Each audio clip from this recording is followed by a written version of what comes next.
Hi hello dears, welcome back to is online tuition. അപ്പോൾ ഇന്ന് നമ്മൾ നോക്കാൻ വേണ്ടി പോകുന്നത് നമ്മുടെ ഫിസിക്സിലെ പ്രഡിക്ഷനാണ്. അപ്പോൾ കുറച്ച് പേര് എനിക്ക് മെസ്സേജ് അയച്ചിട്ടുണ്ടായിരുന്നു, മിസ് ഈ പ്രഡിക്ഷൻ വീഡിയോ എവിടെയെന്ന്. അപ്പോൾ ഞാൻ വിചാരിച്ചു പെട്ടെന്ന് അങ്ങോട്ട് അപ്ലോഡ് ചെയ്യാം. അപ്പോൾ ഇനി നിങ്ങൾക്ക് ഈ സബ്ജക്റ്റ് അല്ലെങ്കിൽ ഏത് സബ്ജക്റ്റ് ആയിക്കോട്ടെ, ഏതൊക്കെ ടൈപ്പ് വീഡിയോസ് ആണ്, അപ്പോൾ ഫിസിക്സ് ആണെന്നുണ്ടെങ്കിൽ ഇക്വേഷൻ വേണോ, അതേപോലെ തന്നെ ചാപ്റ്റർ വൈസ് ഷോർട്ട് വീഡിയോസ് വേണോ, അങ്ങനെയുള്ളതൊക്കെ നിങ്ങൾ പറയാം. അതേപോലെ ക്ലാസ് ഇഷ്ടപ്പെടുകയാണെങ്കിൽ ഒന്ന് ലൈക്ക് ചെയ്യുക, ഒന്ന് ഷെയർ ചെയ്ത് കൊടുക്കുക, ചാനൽ ഒന്ന് സബ്സ്ക്രൈബ് ചെയ്ത് സപ്പോർട്ട് ചെയ്യുക കേട്ടോ. അപ്പോൾ നമ്മൾ ഇന്ന് നോക്കുന്നത് ചാപ്റ്റർ 1, 2 and 3 പ്രഡിക്ഷൻ ആണ്.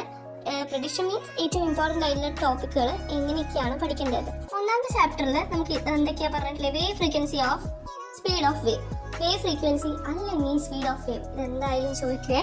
പിന്നെന്താ, problem to find period and frequency, പീരിയഡും ഫ്രീക്വൻസിയും കാണാനുള്ള ഒരു പ്രോബ്ലം, അത് നമുക്ക് എന്തായാലും വരും.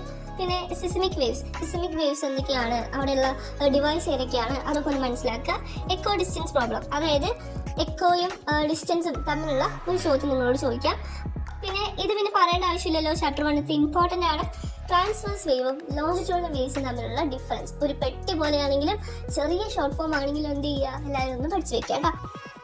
അടുത്തതാണ് റെസൊനൻസും ഇതേപോലെ തന്നെ. പിന്നെ ഓഡിബിൾ റേഞ്ച് എന്ന് പറയുകയാണെന്നുണ്ടെങ്കിൽ നമുക്ക് ഹ്യൂമൻ ബീങ്സിന് എത്ര കേൾക്കാം, ഇൻഫ്രാസോണിക് സൗണ്ട് ഏതാണ്, അൾട്രാസോണിക് സൗണ്ട് ഏതാണ്, ഇതൊക്കെ ഒന്ന് മനസ്സിലാക്കി വെക്കാം.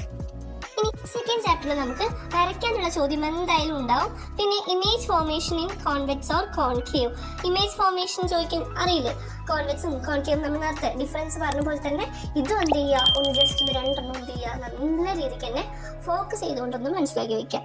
പവർ കാണാനുള്ള ക്വസ്റ്റ്യൻ ഉണ്ടാവും, മാഗ്നിഫിക്കേഷൻ കാണാനുള്ള ക്വസ്റ്റ്യൻ ഉണ്ടാവും. നമുക്ക് ലെൻസ് ഇക്വേഷൻ ബേസ് ചെയ്തിട്ടുള്ള ഒരു ചോദ്യവും അവിടെ പ്രതീക്ഷിക്കാം. അതാണ് അത് കേട്ടോ.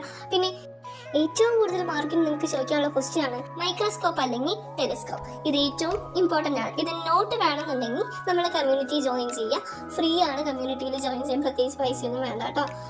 അടുത്തത് മൂന്നാമത്തെ ചാപ്റ്ററിൽ നമുക്ക് എന്തൊക്കെയാണ് നോക്കാം. പ്രിസം ഫിഗർ ഇമ്പോർട്ടൻ്റ് ആണ്. നമ്മുടെ പ്രിസത്തെ ആ ഒരു ഫിഗർ ചിലപ്പോൾ വരയ്ക്കാൻ ചോദിക്കാം, അല്ലെങ്കിൽ തന്നിട്ട് സബ് ക്വസ്റ്റ്യൻ ആയിട്ട് ചോദിക്കാൻ ചാൻസ് ഉണ്ട്. പിന്നെ എന്താ, റെയിൻബോ നോക്കണം. പിന്നെ എന്താ നോക്കണം, ഇലക്ട്രോ മാഗ്നറ്റിക് സ്പെക്ട്രം കൂടി നിങ്ങൾ എന്ത് ചെയ്യുക, നല്ല രീതിക്ക് തന്നെ നോക്കിയിട്ട് പോകും.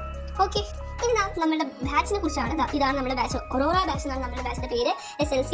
അപ്പോൾ ഇത് നമ്മൾ ശരിക്കും നമ്മൾ എന്താ പറയുക, മാസം 300 ആയിരുന്നു, അതിപ്പോൾ നമ്മൾ കുറച്ച് 200 ആക്കി. അതിൽ നിന്ന് നമ്മൾ വെട്ടി കുറച്ചിട്ട് ഇപ്പോൾ 169 റുപ്പീസ് ആക്കിയിട്ടുണ്ട്. എന്താണ് റീസൺ ചോദിച്ചു കഴിഞ്ഞാൽ, ഓക്കെ അല്ലേ, കുറച്ച് അടിച്ച് പൊളിക്കാം നമുക്ക്. ഇനി ഈ ഒരു ഓഫർ, അതായത് ഈ 169 എന്നുള്ള ഓഫർ നമുക്ക് 5 സെപ്റ്റംബർ 2025 വരെ നമുക്ക് ടൈമുള്ളൂ. അപ്പോൾ ഒട്ടും വൈകേണ്ട, താഴെ കാണുന്ന രജിസ്ട്രേഷൻ ഫോമിലൊന്ന് ഫിൽ ചെയ്തിട്ടാൽ മതി. ഓക്കെ.